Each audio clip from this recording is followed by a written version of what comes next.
Hello everyone, চলো আজ যে রেসিপিটা শেয়ার করছি সেটা অন্য সব রেসিপি থেকে আলাদা। কারণ দেখো, আজ যে তৈরি করলাম ডোনাট, সেটা আগে কোনোদিন ট্রাই করি নাই।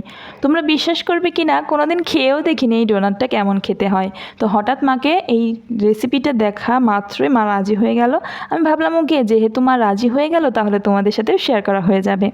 আমি এটা প্রথমবার খেলাম, শুনলে হয়তো অনেকের হাসি পাবে, কিন্তু কি করব বলো, আমাদের শহরে ডোনাট বিক্রি হলেও অনেক দাম, সেজন্য আর কিনে খেতে মন চায় না। তোমরা দেখে নাও রেসিপিটা কত সহজ।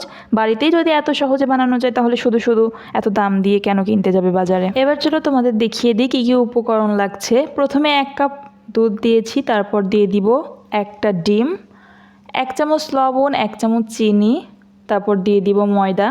ময়দা মোট 3 কাপ মতো লেগেছে, তবে এটাকে অবশ্যই আস্তে আস্তে ব্যবহার করব, অল্প অল্প করে ব্যবহার করব যাতে ডোটা শক্ত না হয়ে যায়।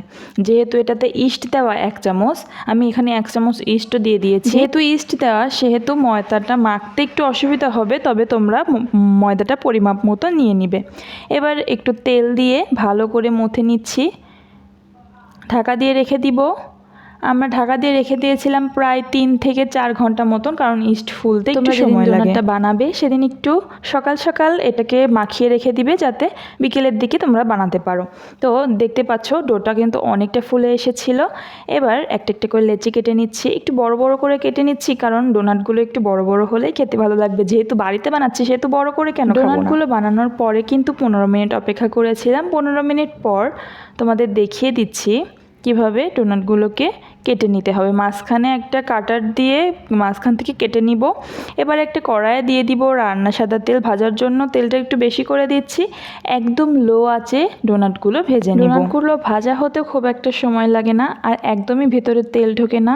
আমি ভেবেছিলাম প্রথমে যে ভিতরে হয়তো তেল ঢুকতে পারে, কিন্তু একদমই তেল ঢোকে না।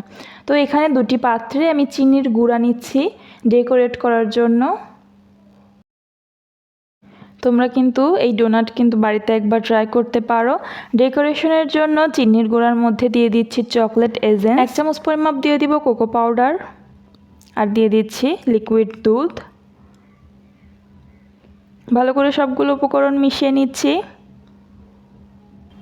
ডেকোরেট করার জন্য কিন্তু চকলেটের ব্যাটার হয়ে গেছে। চিনির গুঁড়া এখানে কিন্তু কিছু ব্যবহার করিনি, শুধু চিনির গুঁড়া আর এখানে চকলেটের একটা ব্যাটার বানিয়ে নিয়েছি। এবার ডেকোরেট করে নেব। তোমরা তোমাদের পছন্দ অনুযায়ী ডোনাটগুলোকে ডেকোরেট করে নিও। খেতে অসাধারণ হয়েছিল, প্রথমবার ট্রাই করাতে একদম পারফেক্টলি হয়েছিল। তোমরা বাড়িতে ট্রাই করতে পারো। আর দেখো ভিতরে কতটা সফট হয়েছে।